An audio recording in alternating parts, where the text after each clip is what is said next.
What's up, my friends? My name is André, so I'll be reacting to the most gangster marine of all time. But before I go into that, can I ask you for one thing? If you can leave a like, thank you so much for that. It's the best way to show support. If you can subscribe, oh man, forget about it. You make my day. Have that in consideration. Now, link for the original video in my description. This is probably the channel you guys end up recommending the most for me to react. I'm not aware of Fat Electrician, but seems like a great channel. Otherwise, you guys will not be asking for a reaction so much. That said, let's play it and let's see what this one is about. All right, go ahead and make your prediction now. Who would win in a fight? 200 Kung Fu practitioners with melee weapons or one Marine with a machine gun? Okay. Okay, we start well. I'm gonna go with the guy with the machine gun, I'm sorry.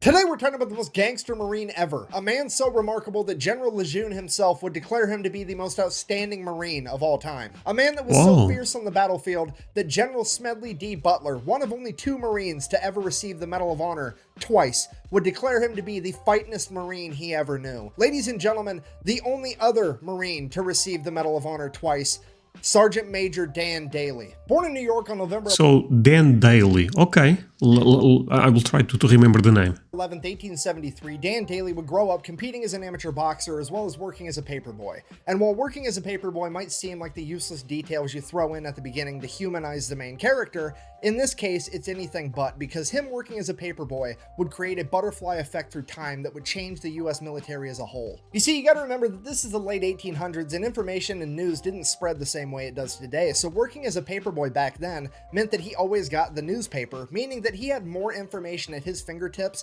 than 99% of the population.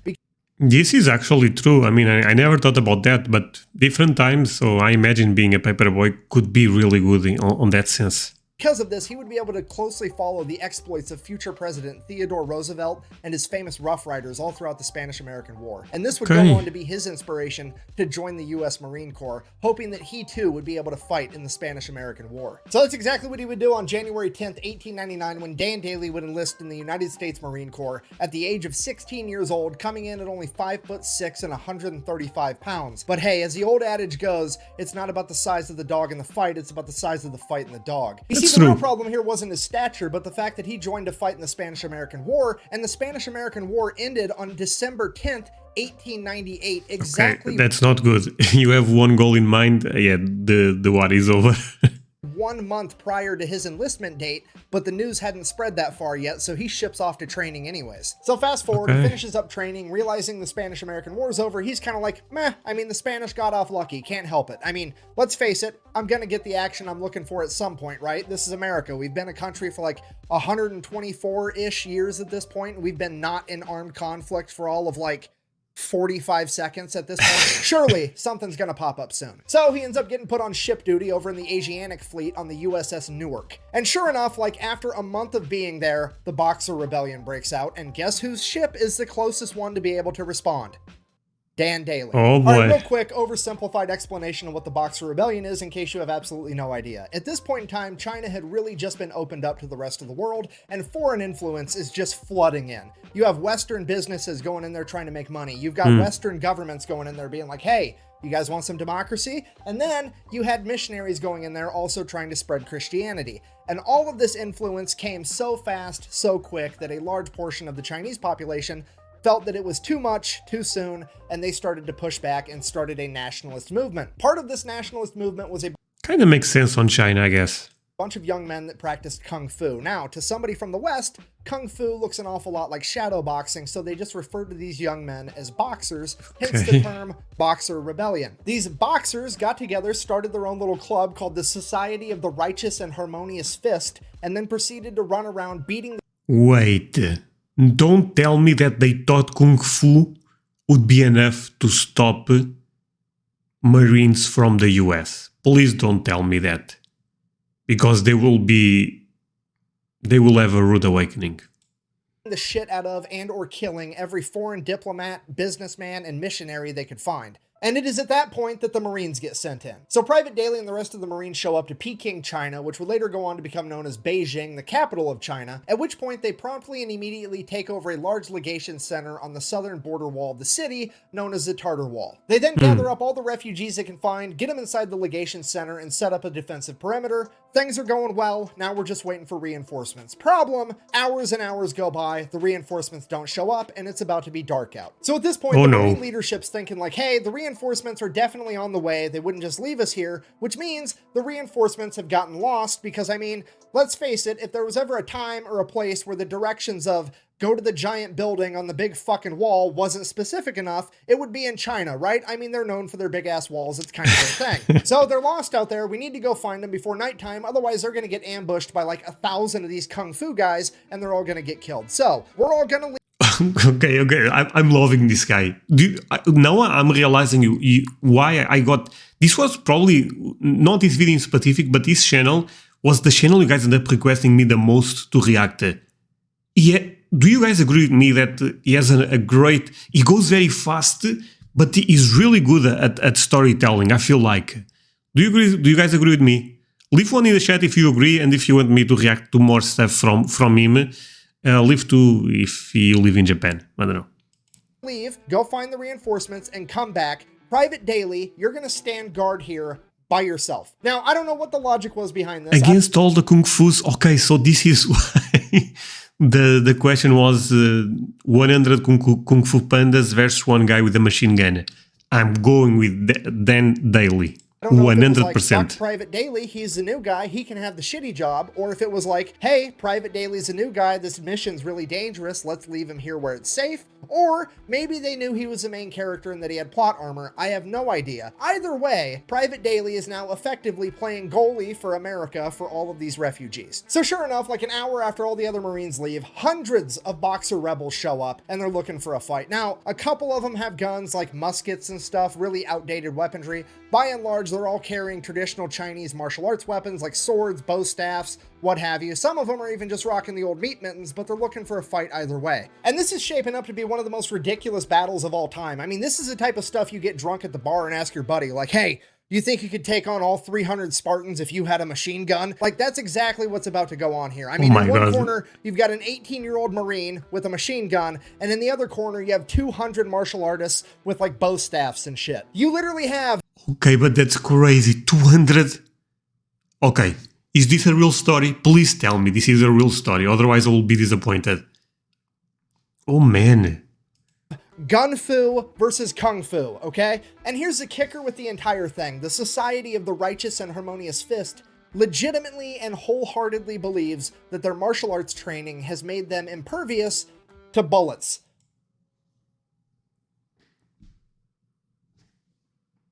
Okay. This is the best video on YouTube. What? What? No, this cannot. Is this real? Is this...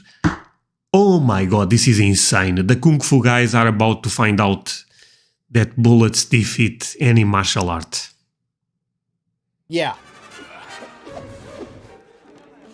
This is Indiana Jones, right? So this entire horde of never mind. Kung Fu fighters just starts running at Daly as fast as they can as he opens fire with his machine gun, and they fight well into the night. The rest of the Marines were a couple miles away. They found the reinforcements, but now it's too dark for them to travel in this rioting city at night safely, so they've adopted a little defensive position, and they're just holding position until daylight. They're literally forced to just sit there and listen to the machine gun fire and the yelling and the screaming and machine gun fire, and then suddenly the machine gun runs out of ammo, and then there's bolt action rifle fire. He gets the machine gun reloaded, there's more machine gun fire, and this goes on for hours, and then it progressively just gets slower, and there's less machine gun fire, and less screaming, and less machine gun fire, and less screaming, and then suddenly it just stops.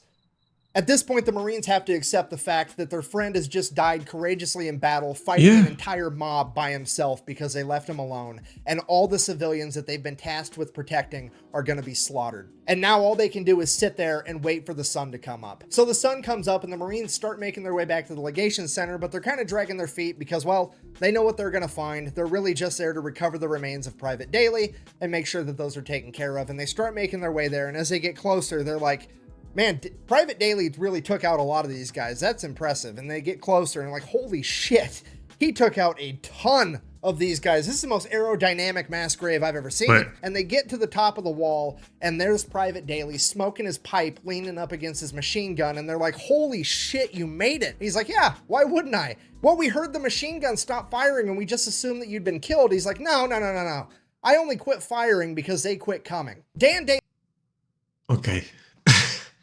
Okay, give me a second. I have to recover from this. This is fantastic. Am I the only one thinking this is one of the best stories ever?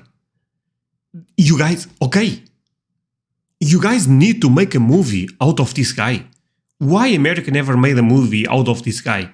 This is a true hero, probably not the correct word, but this is a badass, you know. André, but he had the machine gun. Still, if you fight 200 guys with a machine gun, yeah, you would kill a lot of people, but you probably would lose. This guy was crazy good at aiming, 100%. Oh my god, this is a crazy story. Oh man, this is so amazing. Daly has effectively pulled off the impossible. He has single-handedly defeated 200 rebels. Look, I'm gonna tell this story today to my friends. I'm telling you, today I will tell this story to my friends. Do you know there was an American guy that killed 200 kung fu fighters? No chance. Oh yeah, the name is Dan Daly. Google it. By himself, saving all of the civilians as well as saving the day. All the Marines are like, holy shit, we're gonna nominate this guy for the Medal of Honor because this is incredible. All the businessmen and the delegates are like, oh my god, we've seen what one Marine can do, and now we've got 1,200 Marines. We're definitely gonna make it out of this alive. Yeah, no. Hooray. Yeah. And all the missionaries are like, oh my god, this is not what we meant when we said we wanted to make these people more holy. Shortly after this, Dan Daly would be awarded his first Medal of Honor for the battle, and then he would go on to continue serving in the Marine Corps as if nothing had happened. Okay, fast forward 15 years. So this is actually a real story. Okay, fantastic. I mean, I had a feeling this was a real story, but you guys probably feel what I'm feeling right now if you are listening this for the first time. This is really the type of story that your friend tells you and you go like, yeah, sure. You know?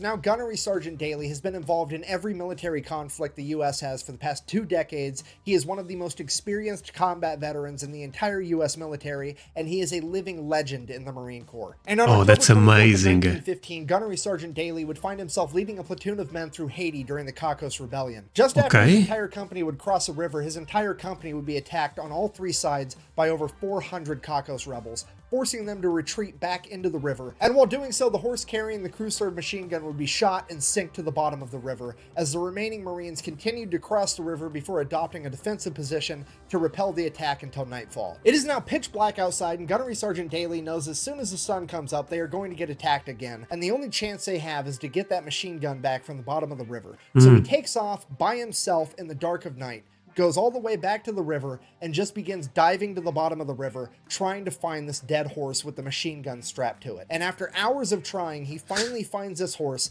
manages to go down, untie the machine gun, come back up for air, go back down again, getting pieces, ammunition, the gun itself, the tripod. He gathers up all of this stuff, gets it out of the river, and then straps it to his back and carries it back to his men. Bear in mind... Never mind. This guy should be president of America. Oh man. This guy is a true hero. I was saying, maybe not a hero. Never mind. True hero. This is better than Batman. Oh my god, I'm loving this. That is over 200 pounds of equipment. By the way, now I totally get why you guys wanted me so much to react to Fat Electrician. The name is not offensive, but he has the name.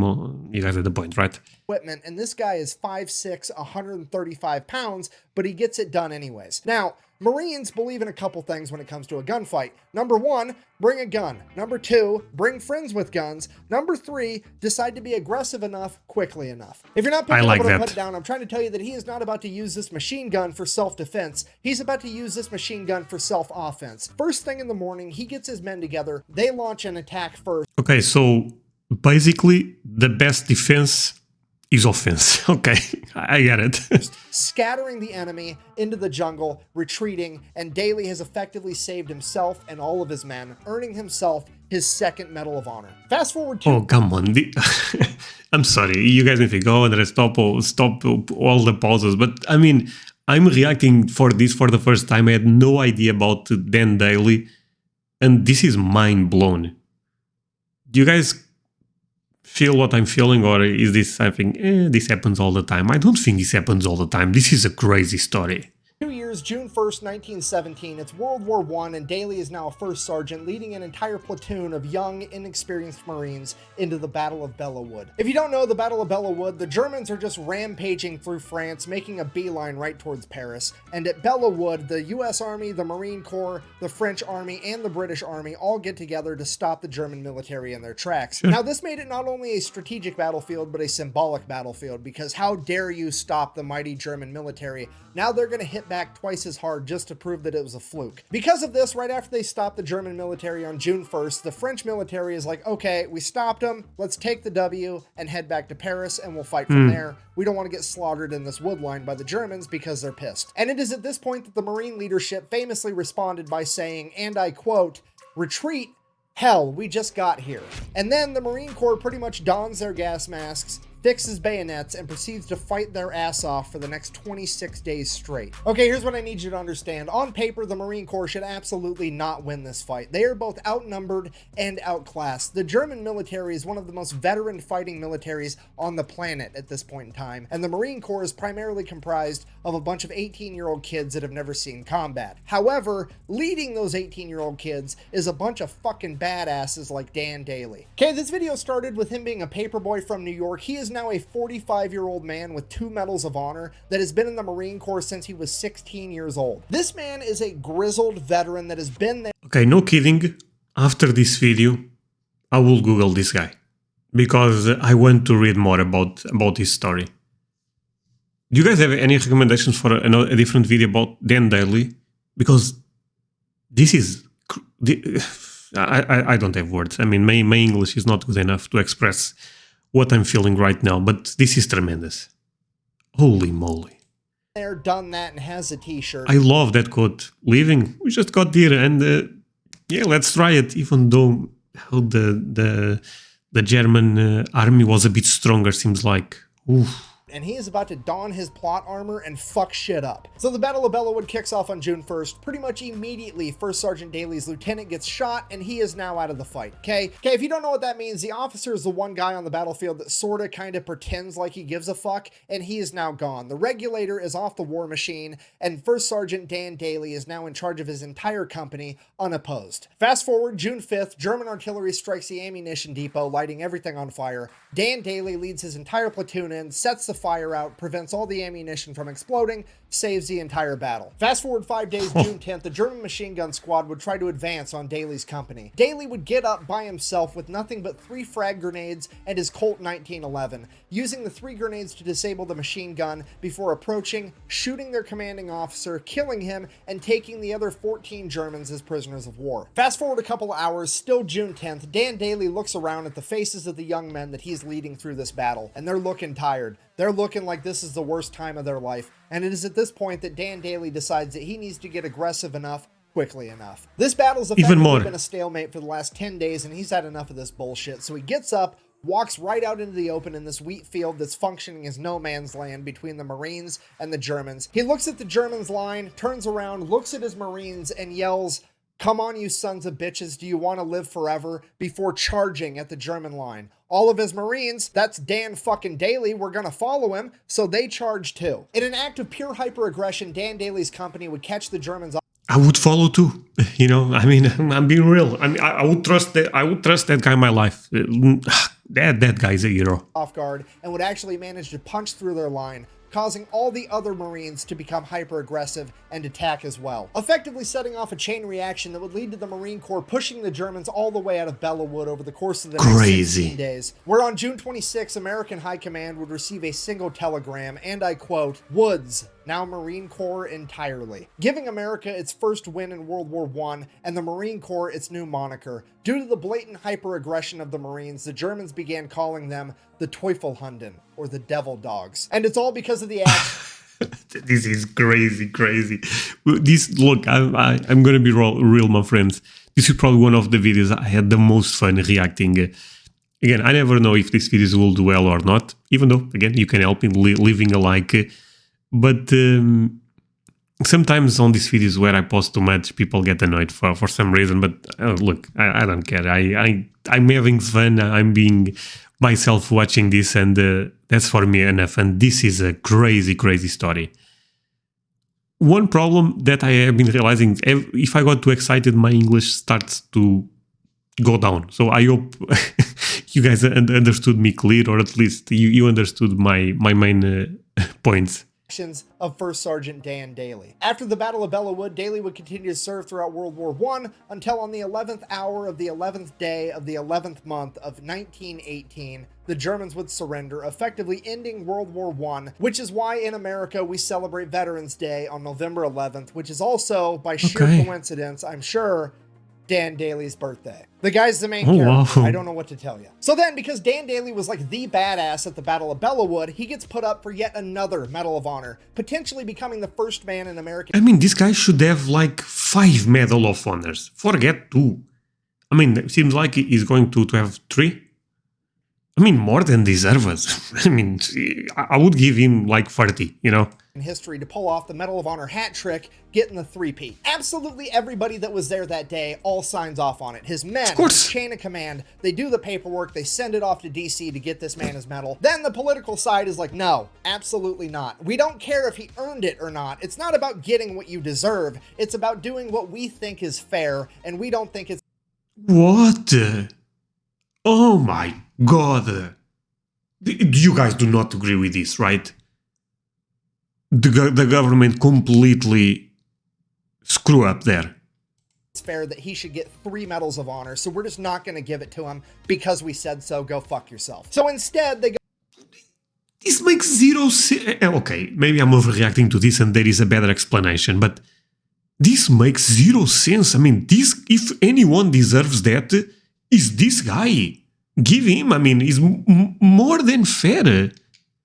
Go ahead and they give him the Distinguished Service Cross and the Navy Cross, which, if you don't know, both of those are like tied for the second highest military honor. Because apparently second plus second equals first, I guess. Anyways, so he gets those instead. And then, bear in mind, this is 1919, right after World War I. Like a month later in 1919, the military creates a new law that you're only allowed to earn 1 Medal of Honor. Okay, Dan Daly is so fucking gangster, they literally had to change the rules on how many times you're allowed to achieve the highest honor in the military. After World War I, he would retire as a sergeant major, having turned down becoming a commissioned officer on multiple occasions, citing that he would rather be an outstanding sergeant than just another officer. He would then go on to work as a bank security guard, where for 17 years he would be the living embodiment of the world's shittiest lottery ticket for anybody dumb enough to try to rob that bank. Could you imagine just being some bank robber trying to get some quick cash I can't. and you run into the most gangster Marine of all time? Okay, I'm just going to throw it out there. He didn't retire from being a bank security guard until 1936, and John Dillinger's bank robbing spree was from 1933 to 1934. So for a couple of years there